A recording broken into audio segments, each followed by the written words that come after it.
mitología y bestiario de Aragón. Buenos días, tardes, noche, cuando sea que estés escuchando. Bienvenidos al podcast Mitología y Bestiario de Aragón. Soy vuestro anfitrión, R.D. Lázaro. Tal y como indica el título del episodio, me gustaría dar comienzo a la primera temporada del podcast hablando de gigantes. Por supuesto, gigantes aragoneses, gigantes mañicos. Vamos a hablar de los fantásticos seres de leyenda que son los homes granizos. Esta expresión es de origen aragonés, por supuesto, y significa hombre grandioso. En nuestra tierra había otros términos en nuestro antiguo dialecto para referirse a las colosales entidades, como bien eran chigán, el cual viene de vigán, no confundir con el término actual de veganos, viniendo entonces la palabra vigán de un dialecto aragonés aún más antiguo. Es muy probable que los homes granizos sean un resultado de pareidolia. Vamos, esa necesidad humana de ponerle una cara a un objeto inerte.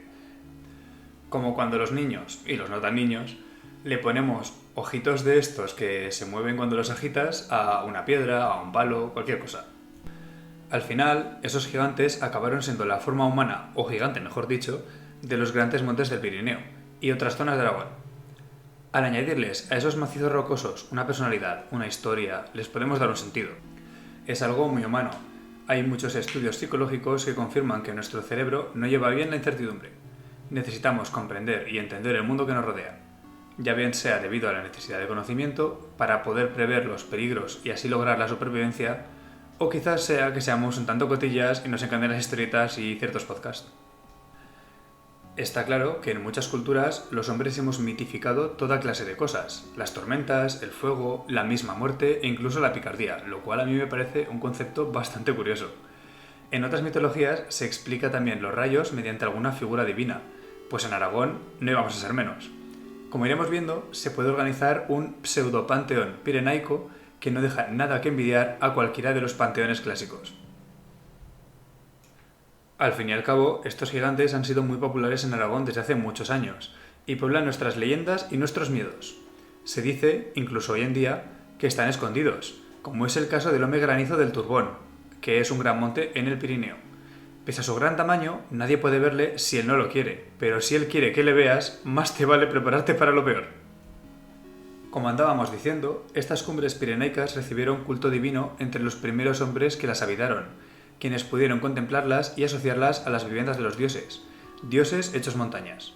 Se trata, por supuesto, de un reducto de los dioses antiguos, que hoy en día conservamos en manuscritos. En algunas otras ocasiones se hace referencia a ellos como los dioses desaparecidos que traían sus fraguas, el cual es un concepto que suena muy épico y del cual podemos especular bastante. La creencia de que los dioses hayan hecho su morada en algún lugar de las montañas es muy repetida en diferentes mitologías antiguas. Los antiguos griegos tenían una gran admiración por el Monte Olimpo, lugar donde casi todas sus deidades habitaban. Para los nórdicos, el gran árbol de Yggdrasil era donde se encontraban anidados los diferentes reinos. Y en Asgard era donde estaban los dioses, los Asires y los Vanires. Es decir, se trata de un elemento de pensamiento muy común, mezclar la geografía local con un toque de misticismo en mayor o menor medida, y también muy relacionado con las grandes alturas. En esa definición previa se han mencionado las fraguas, y como ya os he dejado ver, me ha llamado bastante la atención. Aquí uno podría hacerse una pregunta muy lógica. ¿A qué se refiere con las fraguas? Muy sencillo, las fraguas divinas también han sido un elemento muy común con otros cuentos de antaño. Un buen ejemplo son las fraguas de Hefesto, las cuales están localizadas debajo del monte Etna. Aunque en este caso se podría ver más bien relacionado con los enanos de la mitología nórdica, quienes trabajaban bajo las montañas y construyeron el martillo de Thor, Mjolnir, con el cual se generaban las tormentas en los cielos, de nuevo relacionando montañas con tormentas. Al observar estas nubes negras en las alturas de estos montes, como veremos al hablar del Turbón, veremos que estas nubes se las asociaban al humo de las fraguas y a los truenos como el estruendo de los martillazos en esta elevada forja, la cual no se trata de una forja típica de metal, sino que estamos hablando de una fábrica de tormentas. En la bibliografía que he ido encontrando, al mencionar a estos antiguos dioses, en ocasiones se utiliza la expresión reducto de dioses o dioses desaparecidos, los cuales también son conceptos que pueden llamar la atención. Se trata a una referencia de que estos dioses de antaño, con la llegada del cristianismo, pasaron a ser dioses paganos. Podemos imaginar que, debido a ese reemplazo, los dioses antiguos tuvieron que tomar refugio en las cimas de esas montañas tan inhóspitas. Inicialmente ya moraban en esas montañas, por lo que quizás se pueda ver como que pasaron a ese segundo plano escondidos en las alturas. Veremos en muchas de las leyendas un matiz muy cristiano o una influencia de este, ya que era bastante común que los cristianos, al no poder erradicar dichas historias por completo, decidieran meter mano en las mismas. Si no puedes con tu enemigo, únete a él. Es decir, que realmente empezaron a modificar las versiones de estas leyendas y estos antiguos dioses, añadiendo nuevas versiones con personajes bíblicos, generalmente el mismo dios cristiano personificado o algún ángel que le sirviera como representante. En estas historias se añadía la presencia del nuevo dios, ahora mismo lo llamaríamos inclusión forzada, y esta figura servía como una contraposición. Lo nuevo frente a lo viejo, el mal frente al bien. Así pues, en ocasiones, para reemplazar algo antiguo, se dedicaban a tacharlo de malo, viejo u obsoleto. Al final, esa comparativa servía como un puente entre historias, quizá como una forma de ridiculizar el poder de los antiguos dioses frente al nuevo, viéndolo como alguien más joven y poderoso, o quizás como una forma de que estos le pasaran el relevo, es decir, una nueva generación divina tomando el puesto que ocupaban sus predecesores. Sea como fuere, el legado de los hombres granizos nos ha llegado hasta nuestros días. Sean dioses, gigantes, espíritus o genios, es importante que les recordemos, pues al fin y al cabo son parte de nuestro legado. Además, tienen historias muy interesantes y curiosas, que un buen amante de la mitología seguro que sabe apreciar. Y sí, genios. En algunas ocasiones se les confunde a los hombres granizos con los genios de las nieves o con los espíritus de las montañas. Es posible que se usen como sinónimos en algunos escenarios, pero también es posible que se trate de un conflicto de terminología. Lo veremos más en detalle, así como una breve descripción de estas entidades tan similares. Comencemos hablando de los genios de las nieves. Se dice que ellos, aunque también eran de un gran tamaño, no eran gigantes como tal, más bien eran la propia personificación de la montaña. A ellos también se les confunde con los espíritus de las montañas. Al tratarse de tres seres de personificaciones de las montañas, es normal que hubiera tanta confusión.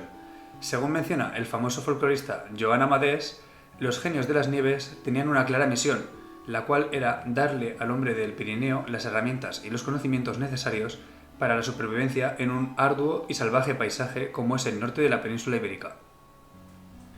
Tenían otras misiones, pues también se encargaban de mantener la flora y la fauna, lo cual en cierta medida les hace guardianes de estos parajes, así como proveedores, ya que estos componían el principal sustento de los hombres.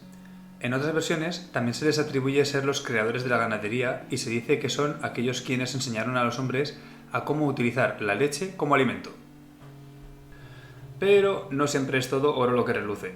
Por otro lado, hay otras leyendas en las que los genios no actúan desde una perspectiva de maestros o de guardianes. En alguna historia se cuenta que se han enfadado con los hombres, a los cuales castigan por medio de sus habilidades o sobrenaturales poderes. Algunos de estos genios con muy mala uva son el Aneto y el Turbón, quienes son conocidos por las tormentas. A pesar de que su misión principal fuera ayudar a los hombres, vemos que también tenían otras encomiendas, podríamos decir en términos más modernos, misiones secundarias. También beneficiaban o estaban centradas en las personas. En cierto modo nos ayudaban por medio de la enseñanza, pero también se dedicaban a cuidar del ecosistema, como hemos mencionado, con lo cual también estaban ayudándonos de forma indirecta. Era una figura superior al hombre, y como en tantas otras historias, hay seres que sirven de mentores y de guardianes a los hombres, o guardianes de la propia naturaleza. En la mitología griega, a la cual vamos a recurrir con bastante frecuencia, en las cuales aparecen ninfas y nereidas, es decir, pequeñas deidades o seres mitológicos que servían estos fines. Hemos visto que los genios de las nieves nos sirven de mentores y maestros a la vez que pueden enfadarse con nosotros y castigarnos. Son seres que presentan una dualidad de comportamientos que vemos en el propio carácter dual de la montaña. Es decir, es la propia naturaleza la que nos da de comer los pastos para el ganado, pero de la misma manera la montaña podría acabar con nosotros, por medio de tormentas, aludes o enfermedades. Es un claro ejemplo de que eran historias y cuentos que se contaban para advertirse los unos a los otros, que donde se encontraban el sustento también se podía encontrar peligro. La finalidad no era ver una maldad asociada a los genios, sino más bien verlos como fuerzas de la naturaleza, incontrolables. Los genios de la nieve, con esa dualidad del carácter, actúan como seres que no son ni buenos ni malos. o más bien buenos y malos. Nos sirve para verlos como más similares a nosotros. Son seres que tienen su propia forma de ser y se relacionan con nosotros de forma natural. Hay cosas que les agradan y cosas que les enfadan. Eso les da un toque bastante humano. Al darles un carácter, estamos viéndonos un tanto reflejados, o aunque no sea un reflejo, podemos ver sus acciones reflejadas en las nuestras. Aquí ya vemos una posible diferencia entre Home Granizo y Genio de las Nieves. Por lo general, en las historias que contaremos a continuación y sin hacer mucho spoiler, veremos que los hombres granizos van a ser neutrales o tomar decisiones que estén en contra de los hombres, aunque muchas veces no las van a hacer por pura maldad. Es más, el concepto de verlos como seres gigantes y superiores que no pueden estar presentes y atentos a todo o a todos, por poner un ejemplo, es como quien camina por la calle y sin querer, al mover el pie, pisa una hormiga.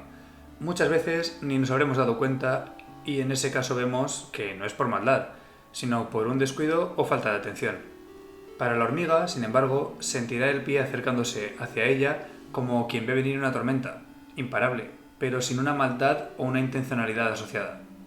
Por otro lado, vemos que los genios de las nieves parece que nos van a servir de tutor, maestros de las gentes y guardianes del ecosistema y de los montes.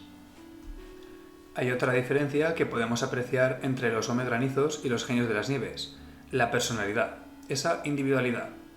Mientras que cada Home Granizo tiene su propia historia y su carácter y personalidad, los genios de las nieves, según esta definición, parecen actuar todos de una forma bastante genérica. Lo que los jóvenes y jóvenes no tan jóvenes diríamos que se trata de un NPC o un personaje de relleno. Realmente, un genio de las nieves lo veremos como un ser con un comportamiento ya establecido, sea positivo o negativo hacia los hombres, pero sin tener una personalidad fuera de a qué montaña pertenecen o a qué montaña personifican. Es una curiosa elección de palabra la palabra genio. No confundir con el concepto de genio similar al de los jinns de las Mil y una noches o a los genios de las culturas árabes que eran los jinns también. Nos referimos a la palabra genius, viene del latín, genius loci, o como se diga. Ese concepto de un ser o un espíritu protector de un lugar. Se trata de una entidad fijada, asociada a ese entorno, pero genérica, es decir, aunque haya una de ellas, dicha entidad, generalmente sin nombre o con el nombre del lugar en todo caso, tomaban un comportamiento prácticamente igual los unos a los otros. Sucede igual que con el caso anterior, no son buenos ni malos, son neutrales, y eso se debe a que encarnan la propia fuerza de la naturaleza. Una tormenta no destroza una casa por maldad, la tormenta sucede y es imparable e impredecible, pero sucede de forma natural, sin malicia. Es por ese motivo por el que no se les ve como tal con una personalidad propia, ya que las fuerzas de la naturaleza son universales, no individuales. También es el caso de los genios de las nieves, en el cual se les atribuyen las tormentas, y también se les personifica como montañas. De nuevo, estamos asociando la montaña a la tormenta. Es decir, realmente vamos a ver que por ese motivo también se confundía bastante a los genios de las nieves con los hombres granizos. Como comentábamos, había otro término con el que se confundía a los hombres granizos, y es que se confunde con los espíritus de la montaña. Se trata del alma o el espíritu que tiene en su interior cada uno de los montes del Pirineo. En algunas ocasiones se dice que puede adoptar forma humana, con aspecto de Home Granizo o de genio de las nieves, es decir, ya estamos viendo otra vez otro motivo de confusión. En otras tantas ocasiones no adoptan una forma, más bien se les puede sentir, ya que se dice que si se agudiza el oído se pueden escuchar sus voces, que suelen ser gemidos o lamentos. Estos sonidos se dice que provienen directos del corazón de la montaña, de la cual son parte, a la cual simbolizan y le dan nombre. Algunos de los casos más famosos son el espíritu del Turbón, quien en noches de tormenta grita «Soy el Turbón, el monte más alto de Aragón». Otro caso muy famoso es el caso del espíritu de la Maladeta, que es un espíritu que nos advierte y nos anuncia de las tragedias que van a suceder. Con esta definición de espíritu de la montaña aparece una cierta complejidad en la terminología, ya que podemos ver que un espíritu de la montaña es el mismo, pero se puede manifestar en forma de Home Granizo o como genio de las nieves. Es una descripción bastante curiosa, ya que es bastante comparable con la Trinidad cristiana. Al igual que se tiene a Dios, se tiene a Jesucristo y se tiene al Espíritu Santo. En ambas trinidades se comparten un espíritu, y en ambas trinidades se ve esa separación de las partes, mientras que al mismo tiempo se trata de una unidad. Tres que son uno, uno que son tres, lo cual suena bastante poético. Podría ser una casualidad y que haya tres términos que se han ido acuñando y confundiendo con el tiempo, o bien que sea una mera coincidencia que justo sean solo tres, o también podría ser fruto de la influencia de la evangelización de lo pagano. ¿Vosotros qué opináis? El espíritu de la montaña es quien adopta formas físicas, tal y como lo hace el dios cristiano en la Biblia, en forma de arbusto en llamas, o como lo hace Zeus, el que parecía frecuentar más la tierra que el Olimpo. De esta forma podemos ver al espíritu de la montaña con rasgos dignos de una deidad, ya que en muchas creencias, si no en todas, los dioses interactúan entre sí y también con nosotros, los seres humanos. Al tener en cuenta su nombre, vemos que se le ve como espíritus. Puede ser la diferenciación entre cuerpo y alma, mientras que, por otro lado, como se verá en algunas historias, se puede referir al espíritu del monte. Al mencionar espíritu del monte, se puede pensar que este monte ha fallecido. Si ha fallecido, lo que vemos hoy en día es el cadáver o sus restos petrificados. Así pues, este concepto encajaría de espíritu como monte fallecido con el cliché de los fantasmas rondando los lugares donde fallecieron, suspirando por la vida que tuvieron o repitiendo como almas en pena aquellas frases que decían cuando estaban en vida. Casualmente, y sin hacer mucho spoiler, en las historias de los hombres granizos veremos algunos fallecimientos, por lo cual podría encajar con esta idea de espíritu. Tampoco guardemos un minuto de silencio porque, como en otras grandes historias, la muerte de un dios no es su final. Así pues, le sucede a Osiris en la mitología egipcia. Una vez su hermano Seth le asesina, él procede a convertirse en el dios de los muertos, separado de su mujer Isis y del reino de los vivos, pero vivo en cierta medida en nuestro mundo. Así, en estos casos, vemos que los hombres granizos siguen con nosotros, ya bien sea convertidos en piedra o como un espíritu en el interior de la montaña que una vez simbolizaron. Y si nos ponemos un poco románticos, todavía siguen vivos en nuestros corazones. En este caso, los espíritus de las montañas, a diferencia de los genios de las nieves, sí que parecen presentar esa individualidad que hemos visto en los hombres granizos. Lo único que no parecen tener es una forma física, ya que, cuando toman dicha forma, lo hacen en la forma de sus dos análogos. Esta carencia de forma podría encajar con la hipótesis de espíritus refiriéndose al alma de la montaña. Y ahora vamos con algunas de las curiosidades más terrenales, y es que con el tiempo y tras tanta leyenda, el mito, el boca a boca y el teléfono roto, pues es normal que la gente acabe montando sus propias teorías. Hay algunos criptozoólogos que llegaron a plantear la existencia de un Home das News, lo cual significa hombre de las nieves en aragonés, emparentado quizás con el Yeti o el Bigfoot o el Yeren chino. ¿No es una pasada tener nuestro propio críptid?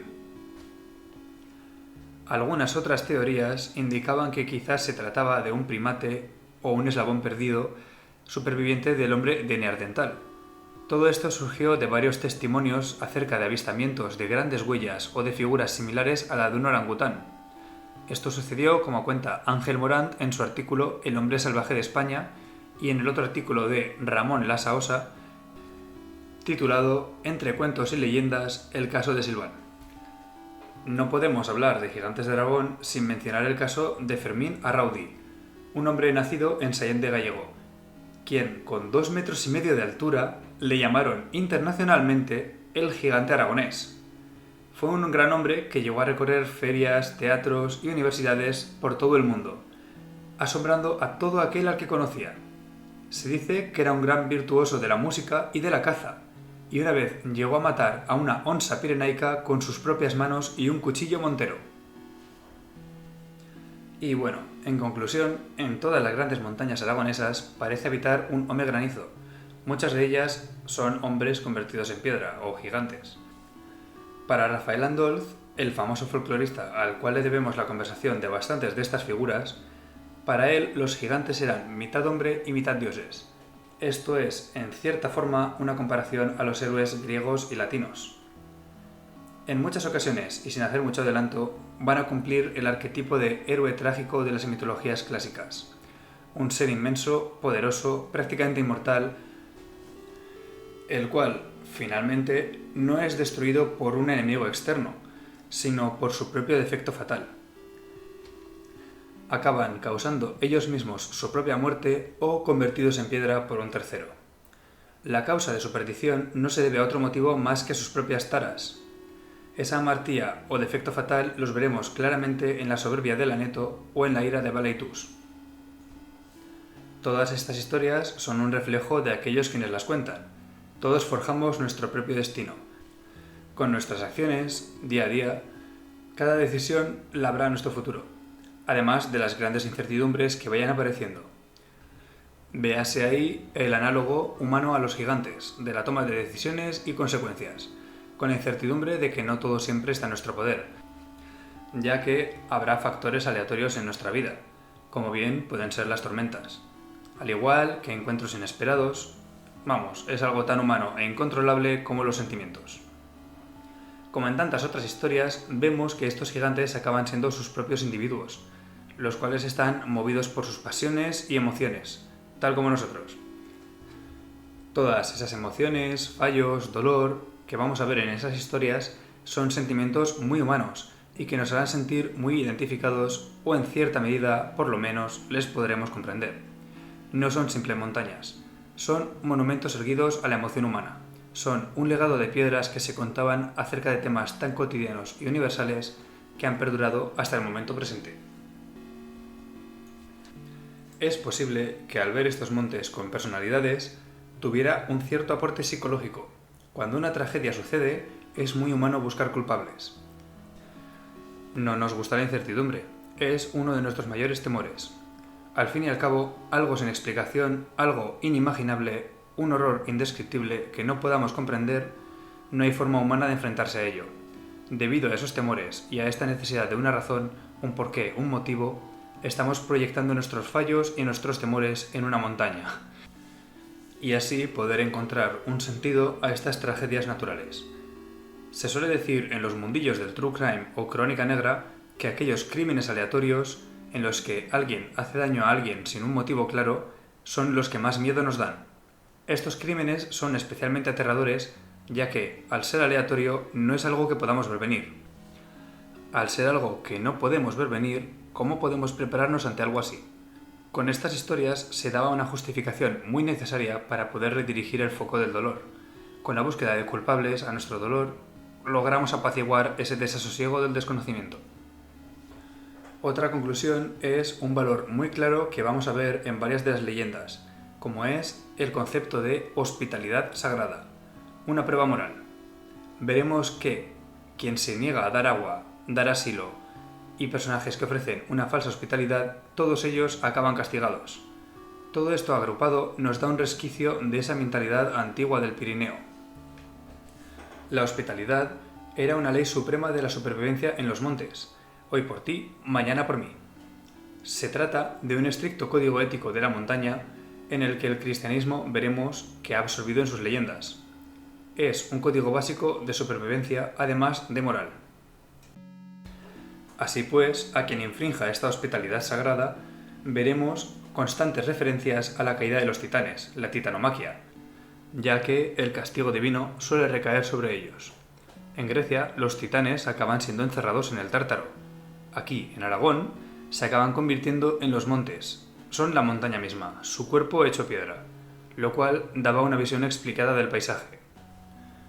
Como adelanto, podremos ver que en estas leyendas las mujeres están más asociadas a la protección y a la tragedia, mientras que los hombres están más asociados a la destrucción y a la violencia, el cual es un elemento bastante común en mitos y leyendas clásicos.